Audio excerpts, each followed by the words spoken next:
मेरे YouTube channel पर आपका स्वागत है। हम यह एक्सप्लोर करेंगे कि अपने सपनों को कभी कैसे न छोड़ें। आइए एक दूसरे को प्रेरित करें और उन सपनों को सच करें। एक बार की बात है, एक गरीब औरत थी जिसका नाम आयशा था।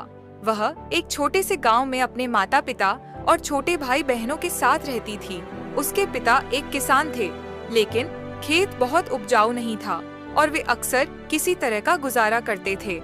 आयशा एक बुद्धिमान और जिज्ञासु लड़की थी। वह अपने आसपास की दुनिया के बारे में जानना पसंद करती थी।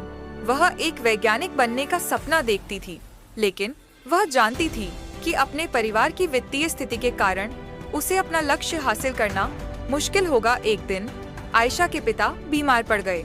वह काम करने में असमर्थ थे और परिवार की आय और भी कम हो गई। आयशा को अपने परिवार की मदद करने के लिए स्कूल छोड़ना पड़ा। आयशा ने अपने परिवार का समर्थन करने के लिए कड़ी मेहनत की। उसने घरों की सफाई और खेतों में काम करने जैसे अजीब अजीब काम किए। उसने स्थानीय बाजार में सब्जियां बेचना भी शुरू किया।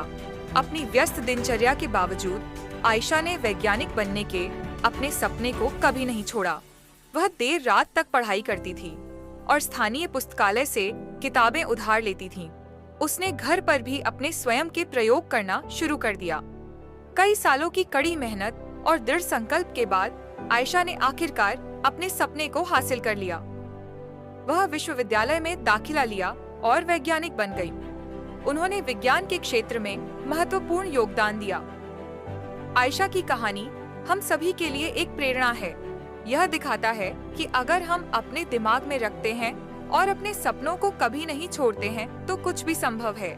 यह भी दिखाता है कि हमारे जुनून का पालन करना महत्वपूर्ण है, भले ही यह मुश्किल हो।